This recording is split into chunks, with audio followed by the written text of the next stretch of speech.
Moving forward, the Saturday morning men's group has decided to branch out from breakfast. And so we are going to be having a chili cook-off on Saturday, January 18th. Is this like a judgment? Yes, it will be an actual judged chili cook-off. I don't know any more details than that because I am not in charge. Is there going to be somebody to teach language? That maybe I'll suggest that you be in charge of the social aspect of it. I need somebody else to teach line dancing. Somebody's got to know line dancing. We're going to stop talking about that. No, Chris. Anyway, that will be Saturday, January 18th.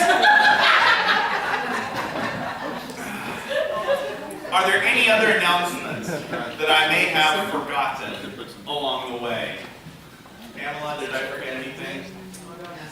I bet you do like it. Everybody's up. Oh, thank you, Art. Let me tell you briefly what happened with Jane Cousin. Many of you, I expect, have heard that Jane Cousin, Pastor Brad's wife at St. Matthew's, died suddenly the day after Christmas. Jane has had a cancer for a number of years. I think it's been here for, I want to say, about 6 years. And I think she had it before they got here. But she has been fighting cancer. They were in Hawaii a couple years ago, and she almost died then. But she got an infection Christmas Eve. And so Pastor Brad did not do any of their Christmas services at all. He was at the hospital for about 2 days straight there. And she died on the 26th. I don't know a whole lot more than that. I'm sure that there will be a memorial service at some point coming up here. I would expect it next week. But a part of the issue for them was that their daughter, Sarah, is a missionary in Hungary. Yeah, I was going to say, I thought it was Hungary. And so she wasn't home. She was in Hungary.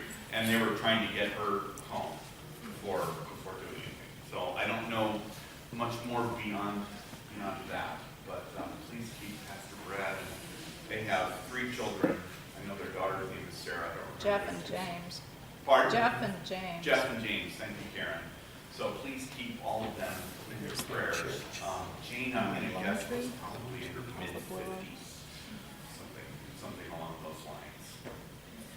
Any other announcements that I may have forgotten? All right. Back to Exodus. And see, you leave, and we're still in Exodus when you come back. That's just the way it works. We are, last time, which was, I think the 15th was the last time we met, we had briefly done Exodus 24, 9 to 11, and I wanted to kind of continue with that and move our way forward. Then Moses and Aaron, Nadab and Abihu, and 70 of the elders of Israel went up, and they saw the God of Israel. There was under his feet, as it were, a pavement of sapphire stone, like the very heaven, for clearness. And he did not lay his hand on the chief men of the people of Israel. They beheld God and ate and drank.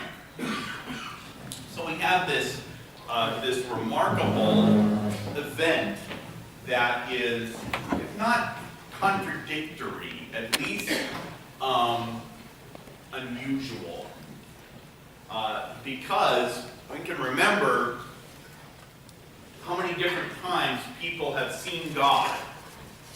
How many times have people seen God? Never is the answer.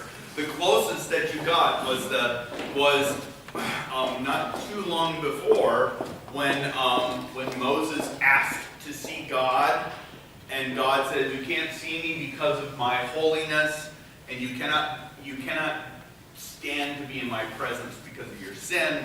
So I'm going to put my hand over this cave where you are, and I'm going to walk by so that you'll see my backside." Literally, I'm not making that up. And that is the closest that Moses ever got to seeing God, other than right here, is God is hidden.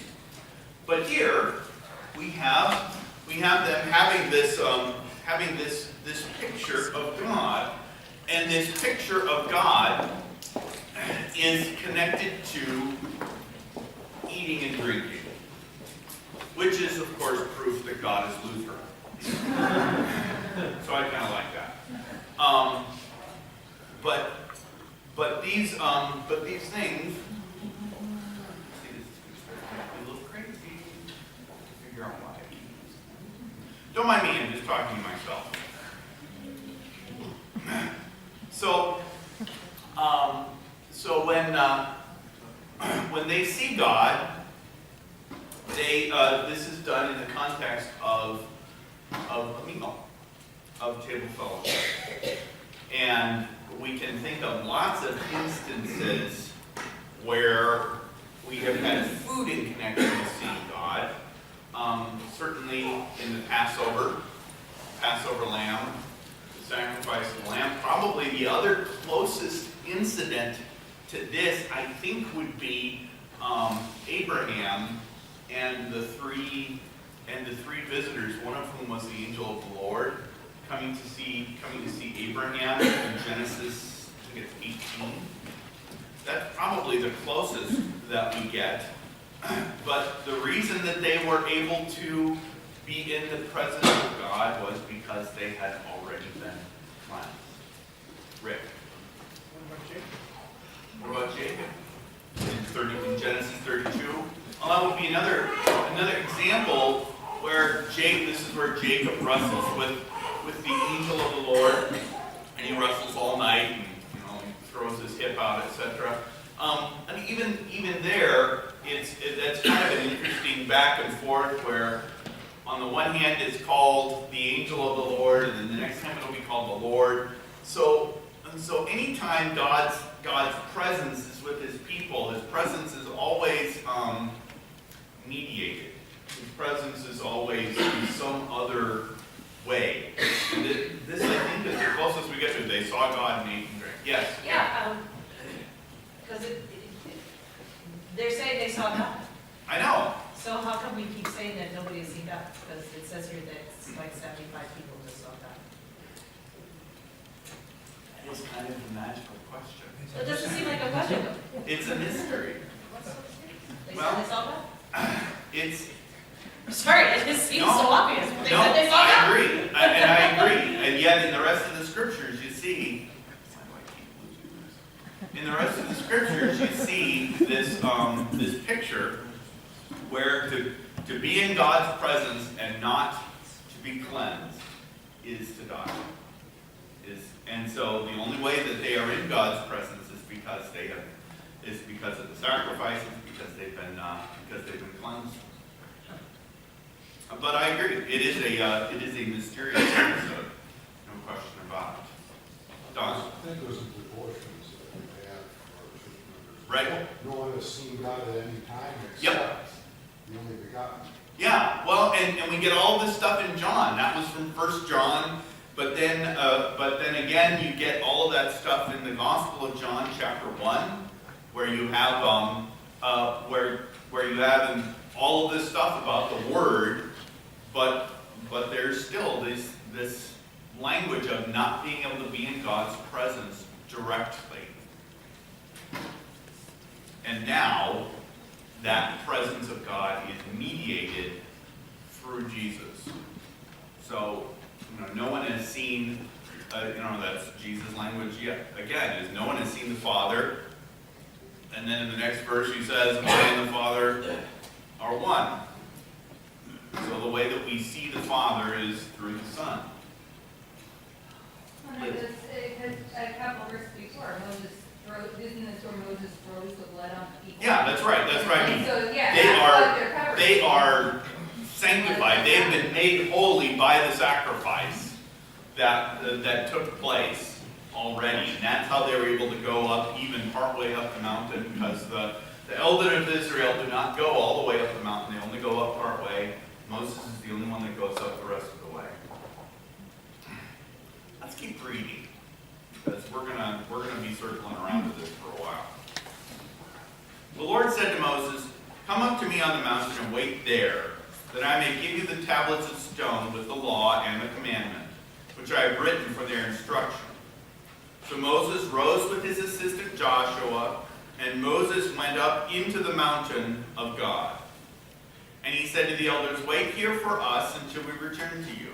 And behold, Aaron and Hur are with you. Whoever has a dispute, let him go to them. So Moses is going up, but he's going up with Joshua, not Aaron, which is kind of interesting. Joshua is Moses' heir, I guess. That's probably the best term for it. Joshua is the one that replaces Moses after Moses died, which isn't for another 40 years. But already Joshua is his assistant. So he's going up there to get the tablets with the law and the commandment. And Aaron is in charge while he's gone. And we'll see how awesome that turns out. Then Moses went up on the mountain, and a cloud covered the mountain. The glory of the Lord dwelt on Mount Sinai, and the cloud covered it 6 days. And on the seventh day he called to Moses out of the midst of the cloud. Now the appearance of the glory of the Lord was like a devouring fire on the top of the mountain in the sight of the people of Israel. Moses entered the cloud and went up on the mountain. And Moses was on the mountain 40 days and 40 nights. All right. So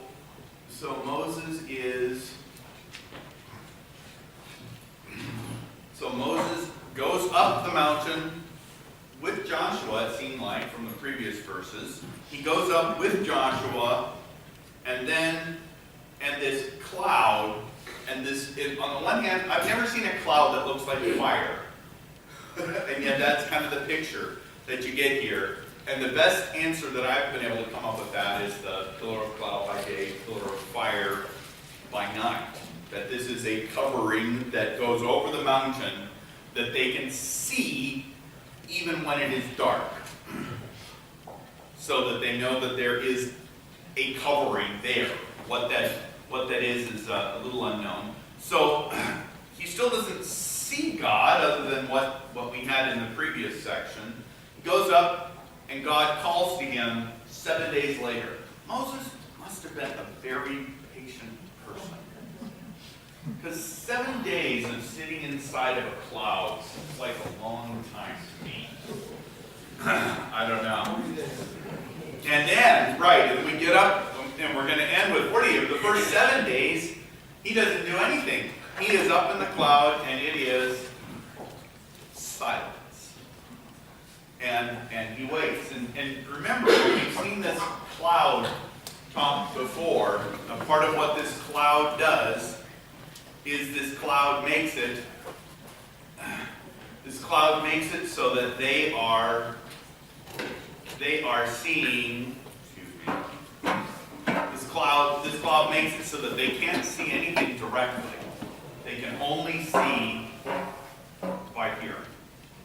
All they can do is listen. If you've ever been stuck, and I hear that we get fog around here, although we haven't really had much since I've been here. But if you've ever been stuck in a real serious fog, you know that you feel like you should be able to see, and yet you can't see a thing. That's the picture. All Moses can do is listen here. So the appearance of the glory of the Lord is a devouring fire. Moses entered the cloud and went up on the mountain. And we kind of lost Joshua along the way here. Joshua's wandering around in the clouds somewhere. I wonder if this is where the expression, somebody has their head in the clouds, comes from. What do you think? I don't know. It's curious. So Moses is on the mountain 40 days and 40 nights. And of course we have lots of 40s in the Bible. I think that the first 40 unit that I can think of would be the flood. But we get lots and lots of units of 40. 40 is a generation. It's kind of a unit of completion. So he's up there for a long time. 40 days and 40 nights. The Lord said to Moses, "Speak to the people of Israel, that they take for me a contribution. From every man whose heart moves him, you shall receive the contribution from me. This is the contribution that you will receive from them: gold, silver, and bronze, blue and purple and scarlet yarns, and fine twined linen, goat's hair, tanned ram skins, goat skins, acacia wood, oil for the lamb, spices for the anointing oil, and for the fragrant incense, onyx stones and stones for setting, for the ephod and for the breastplate. Let them make me a sanctuary, that I may dwell in their midst, exactly as I show you concerning the pattern of the tabernacle and of all its furniture, so you shall make it." So, a number of things come out of this list. First of all, it's not a tax. Did you notice that? They're not forced to do anything. It is what they are willing to give. So that's number one. Number two, it's not whatever they want to give. If they're going to give, this is what they give. This list of things. And they give as their heart moves them, but they give what is actually needed, not what they feel like. So this does not become the church garage sale, where, you know what I mean, right? Where everybody just sort of brings whatever they don't want. They're going to give kind of the give as the divine leftovers, which is sort of how it can feel sometimes. But this is the list, because these are the things that they need. And then in verse 8 we get this very important picture. Let them make me a sanctuary, that I may dwell in their midst. I'm going to have to figure out why he keeps resetting that, because that's going to really make me crazy. The new toy, exactly. I'm sure that there is a perfectly logical reason for it that I will figure out eventually. Catherine. What I find interesting is, when God says, here, make me a contribution, and these are the things, it isn't like, okay, let's first start out with a sanctuary that's, kind of small and practical. Let's bring some wood, and let's just make a nice tent for me. And then as we get more developed, we'll make something. But it's like, okay, bring me gold, silver, bronze, all this fancy man stuff that I'm guessing they weren't carrying around a lot of, Well, they had the plunder from Egypt, so they had some of They it, did. that's for sure. But that God right away sets the precedent that for my house, for where I dwell, it is the best. It is, that's right. It is You the know, absolute best. I It's think never that's a a real, partway thing. that is really, It's interesting. it's a lesson, yeah. It's not a story, it's not a working building, it's not. Interesting. So, I'm going to explain what the ephod is later. That is the garment that the high priest wears, or part of the garment that the high priest wears. So we'll get to the ephod later. Don't get sidetracked by the ephod. Then verse 8 explains why all this happens. All of this is happening so that he may dwell in their midst. And that is continues to be the overarching theme in the book of Exodus, is how does God come and dwell with his people? How does God make all of this happen? Well, here we're going to get God is on the mountain, and this kavod, this glory comes down on the mountain. Now God is giving them instructions on building a sanctuary. What does sanctuary mean? Anybody know or guess? Yeah, it means holy place, literally. Sanctus is holy, so it means a holy place. Then, We're going to become like Moses. Be very patient. yes. We're going to wait, and then we're going to go again. Then we're going to wait. This takes So- 7 days is the problem. about God coming to dwell with his people. All of this is about how God is going to actually be there for them continually. Rick. Help me now, wasn't he dwelling in the pillar? Only had the angel of the Lord in the pillar before, and this is a more permanent residence, I guess I would say, because what we're going to get is that when they build this is the tabernacle, is what we're talking about here. When they build the tabernacle, the glory, this kavod, this cloud from the mountain is going to pick up off of the mountain and is going to move to the tabernacle. So that is now where God is going to dwell. No longer on the mountain, but he'll be on the tent. He will be in the tabernacle. And then when they are to move, the glory, the kavod, picks up, and this pillar leads them to where they're going to go next. And then when they stop, it goes back to the tabernacle. So that is always their mark of God's continued presence with his people. Is everybody with me? Dennis. Is this presence a blessing God's presence is a blessing to those who receive it rightly. And that's this holiness thing. That's why you have this this sacrifice that was made beforehand. That is what the sanctuary does. The sanctuary is the place where the sacrifices are made to mediate God's presence. So that God's presence will be a blessing for them. God's presence apart from holiness is not a good thing. That's really what it comes down to. Carol? Was it also considered as a place of worship? Yeah, oh, absolutely. And worship means receiving God's presence. And that's kind of the important element to that is worship means going to where God has promised to be found and receiving what he has promised to give. That's why when Rick was talking about the cloud, they didn't worship that cloud. They didn't worship the cloud. That's probably a good point too. Yeah, that's an interesting point. The cloud served as their guide out of the land of Egypt. But I think what we're seeing here is that God's presence for them always serves a purpose. It's not just kind of, here I am, come and do stuff for me.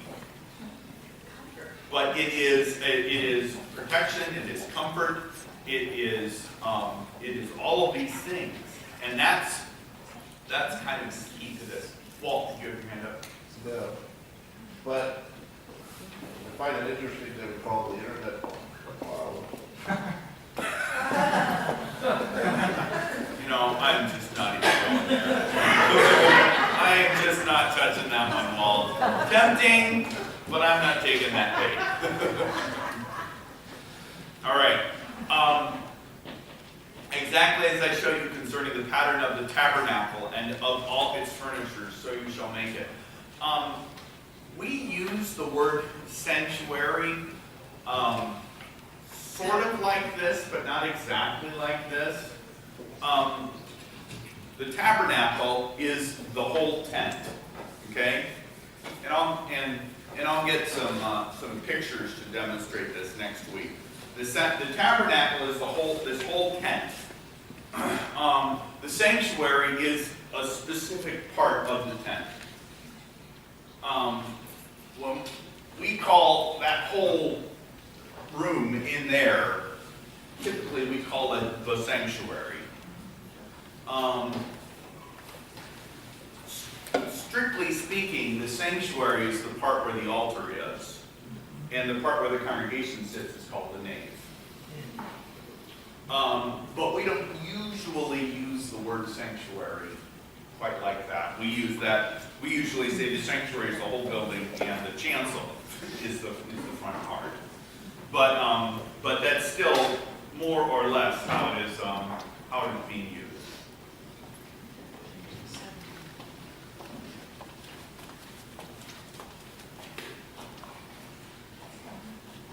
How big do you think that tent was? We are going to see exactly how big it is in very short order. Let's move on. They shall make an ark of acacia wood. 2 cubits and a half shall be its length, a cubit and a half its breadth, and a cubit and a half its height. You shall overlay it with pure gold, inside and outside you shall overlay it. And you shall make on it a molding of gold around it. You shall cast 4 rings of gold for it, and put them on its 4 feet, 2 rings on the one side, 2 rings on the other side of it. You shall make poles of acacia wood and overlay them with gold. And you shall put the poles into the rings on the sides of the ark to carry the ark by them. The poles shall remain in the rings of the ark, they shall not be taken from it, and you shall put into the ark the testimony that I shall give to you. So obviously the first question is, how long is a cubit? A cubit is from here to here. So 18 inches, roughly, something like that, half a yard. Obviously that's going to vary a little bit from person to person. But that is what a cubit is from your elbow to the tip of your finger. So we're talking rough 2 cubits and a half, so 48 inches, 4 feet long, maybe something like that. 4 feet long, about 26 inches wide, 2 feet wide, and 2 feet tall, or 18 inches tall. So we're not talking about a really big thing here. So high, so tall, and so wide. It's one of the things that Raiders of the Lost Ark got fairly accurate. Was the size of the ark. I'm not even going to go down that. So Then, the temple is what that big? no, we're not talking about a huge thing here, especially when you're talking about the walls are going to be on the sides, and then the inside is going to be smaller. And from there, you're going to have to fit things in place from there. Yeah, We always think of like the 10 Commandments having to be chiseled in. I suppose God was doing it, so he could write small. It's a 6 or 7 block. yeah, something along those lines. I could have big thick ones too, and who knows if I Yeah. have This was God. Acacia is a very, very dense wood. It is a very hard wood. And so these acacia poles would have been very, very strong. Do we get them? I don't think we get the length of the acacia, of these poles. But one of the things, and there's an episode with this in a minute, one of the things that happens is these poles, once they're in place, they are not removed. They're left there. So you got these 2 rings on either side, the poles go through them and they stay there. I don't know why.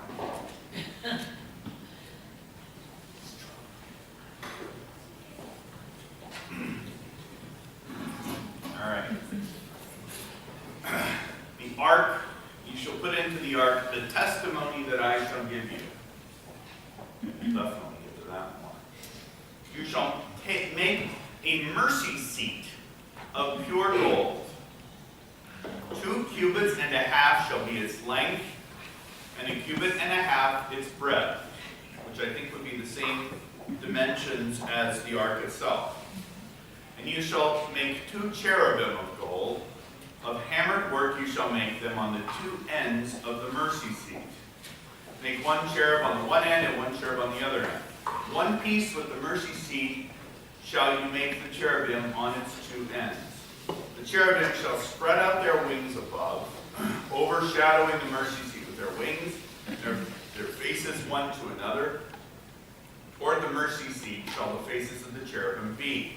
You shall put the mercy seat on the top of the ark, And in the ark you shall put the testimony that I shall give you. There I will meet with you, and from above the mercy seat, from between the two cherubim that are on the ark of the testimony, I will speak with you about all that I will give you in commandment for the people of Israel. So this is why, if you ask an Israelite, where is God? They're going to say, right there, above the mercy seat. That's where God promises to dwell. And God does not promise to dwell anywhere else. That is how and where God is with his people. And this is why losing the temple later on is such an utterly devastating thing for the people of Israel. I had somebody ask me, sometime in early December, in Jesus' day, you had this big grand temple of Herod's, but the ark was gone at that point. So what was the point of the whole thing? Well, I asked the source of all knowledge, Pastor Meyer. And Pastor Meyer gave me what I'm sure is the right answer, namely that the Jews at that time claimed that base of the stone that Jacob slept on in that Genesis 32 dream, that base of that stone, which was this ladder going up to heaven, that was now what was in the temple. Seems like a poor substitute for me, but that's what it was. What is a cherubim? An angel. Okay. Thank you. So a cherub. So we're going to have this image of these two cherubim of hammered gold, one on each end, and they're going to face each other. And then in the center, and that is where the mercy seat is. What we don't get in this description is why it's called a mercy seat, because there isn't actually it's not like there's a chair. Oh, isn't it? It's an odd thing. You get this, you make a mercy seat, but it's not like they would say, oh, well, that's like an Adirondack chair. I know exactly what a mercy seat looks like.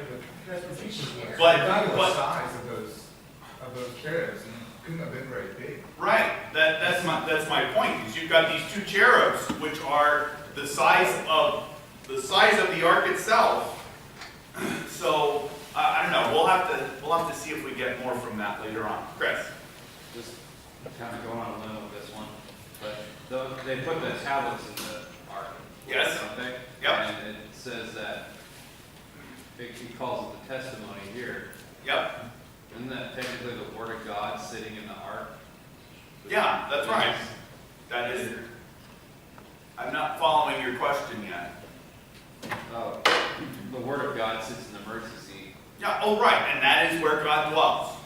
The question though is, what physically is the mercy seat? I think he's implying that the Ten Commandments. The Ten Commandments.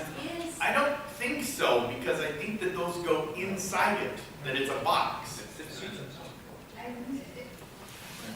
It's sad, well, one, we have to get rid of our definition of seat, I think. Yeah. Because I think it's been referred to as a footstool, Yes. if I'm reading correctly. Yep. And didn't the priest sprinkle blood on that at some point? And so it wasn't a seat by what we're sitting. Right. on. So it's not a mercy chair. Yeah, it's not your Adirondack chair. There. Gotcha. It's something else entirely, but it's like if we think that as a footstool, that kind of foot chair, where Gotcha. God dwells, and it's upon the commandments, the blood is sprinkled upon it Okay. to cover the sins of the people. Yeah, that might fit better. That might fit better. I will do some more post-Christmas research on this next week. which is all right. So, what is going to happen here? Rick? On 159, the study Bible tells us that the poles are 10 cubits long. The poles are 10 cubits long?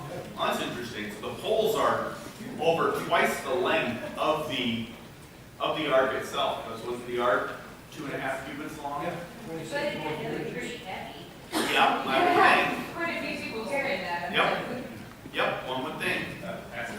Yes, David. How do they know what a cherubim look like? Do they have guards and angels that we just don't have anymore? Another interesting question, to which I have no answer. You guys are full of great questions, or I say I have no answers. That's okay. It's a good question. Rick? Maywan asked me this morning why we use the phrase "for Jesus' sake," and I sort of explained it by turning it around, the sake of Jesus. Sure. And I think this is the same situation. The mercy seat is not a mercy chair; it's the seat of the Lord. It's this, Place right. where the This is Lord where is. mercy comes from. Yeah. Yeah. Oh, absolutely, The seat Rick. of the Lord, the place of the Lord. Yep, that is absolutely right. Kitty? So did the Jews believe that God dwelled in the ark, or did he hover around the seats like a chair? I don't believe that they would have gotten that much more specific beyond what you get here in 22. There, that is the mercy seat, where the cherubim are, where the ark of the testimony is. There I will meet with you. From above the mercy seat, so there's at least a part of your answer, from between the two cherubim that are on the ark of the covenant. That is a very specific place. It's very true. All right. Let's read a little more. You shall make a table of acacia wood. 2 cubits shall be its length, a cubit its breadth, and 1.5 cubits its height. You shall overlay it with pure gold, and make a molding of gold around it. And you shall make a rim around it, a handbreadth wide, and a molding of gold around the rim. You shall make it 4 rings of gold, and fasten the rings to the 4 corners of its 4 legs. Close to the frame the rings shall lie, as holders for the poles to carry the table. You shall make the poles of acacia wood, and overlay them with gold, and the table shall be carried with these. And you shall make its plates and dishes for incense, and its flagons and bowls with which to pour drink offerings. You shall make them of pure gold. And you shall set the bread of the presence on the table before me regularly. What's that? So this is the table of the bread of the presence, which we have not talked about yet, but will. And the bread of the presence, among other things, was how the priests were fed. How the priests were kept alive. The way that the priests eat is the priests eat the burnt offerings and the bread of the presence and the like after. You have your after own the little Sunday sacrifice. school room. So this isn't a sacramental thing for the priest. This is a because remember that all of the other tribes all had would all have their own land, would all have their own means. The priests do not. The only way that the priests live is off of these sacrifices.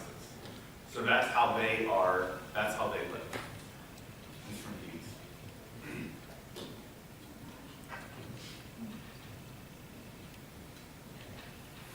You shall make a lampstand of pure gold. The lampstand shall be made of hammered work. Its base, its stem, its cups, its calyxes, and its flowers shall be of one piece with it. Rick. The bread of the presence is supposed to signify God's face, bread of the face. Yep. Yet it was in the holy place and not the holy of holies. Why was it not in the holy of holies? I don't know. Because only the high priest could go in. Yeah, that's where God was. Holy biggest space.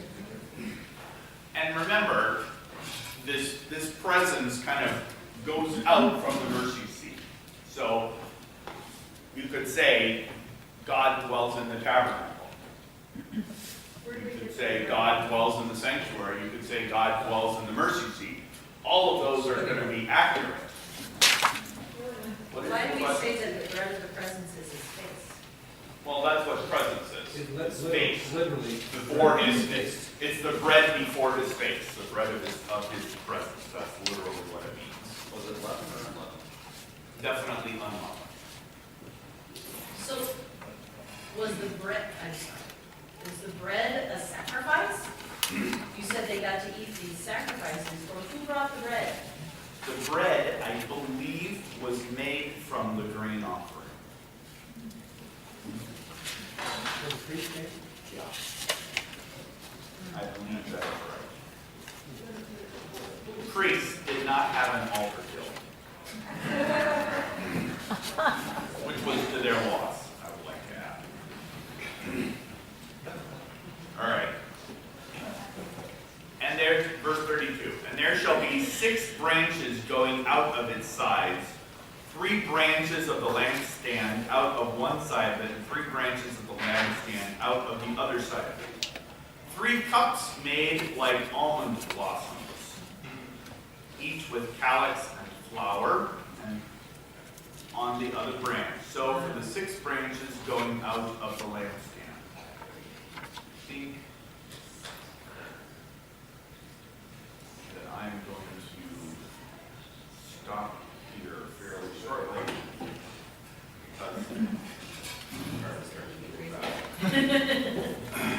So this is the lampstand that is in the sanctuary. That I believe it has 6 branches, 3 and 3 and 3. How many branches does a menorah have? 13. Do I remember that right?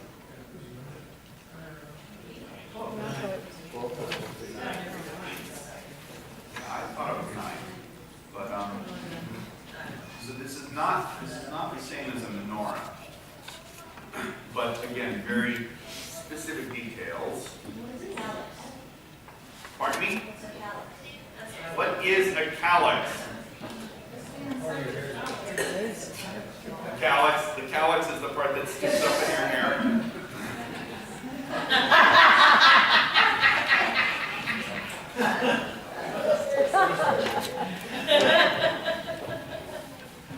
Another version says buds and petals. Yeah. All right.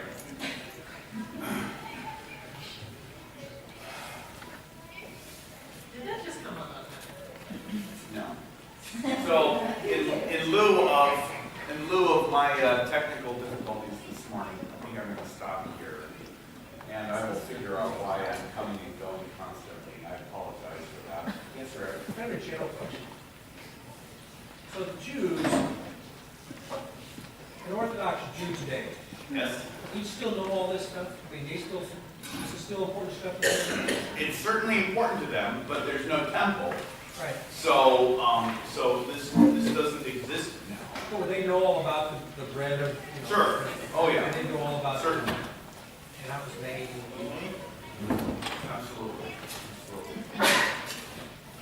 All right, And President. can I ask a similar question? All right. Do you maybe know any Rocklin Jewish rabbis? I do not. Well, does anybody in the church know any Jewish people I don't believe there's a synagogue in Rocklin, that is there? could come over and maybe describe or tell us about their feelings of Exodus? I don't off the cuff, but I am quite confident I can find that out. Because that would Maybe be they very could come to about it. Rachel? Orangeville or Grand Bay, there's a female rabbi. They actually Hebrew lessons from a conservative rabbi that lived down the street from us about 10 years ago. I don't know if he's still living, he's older. Right. They are Around. around. Right. So- All right, I know there's a synagogue in Roseville, I don't know about Rocklin. But, Dennis? No, it's the same thing. Yeah. Pastor Martin said. Yeah. We're not- I'm going to stop here, and we will continue this next week. The grace of our Lord Jesus Christ,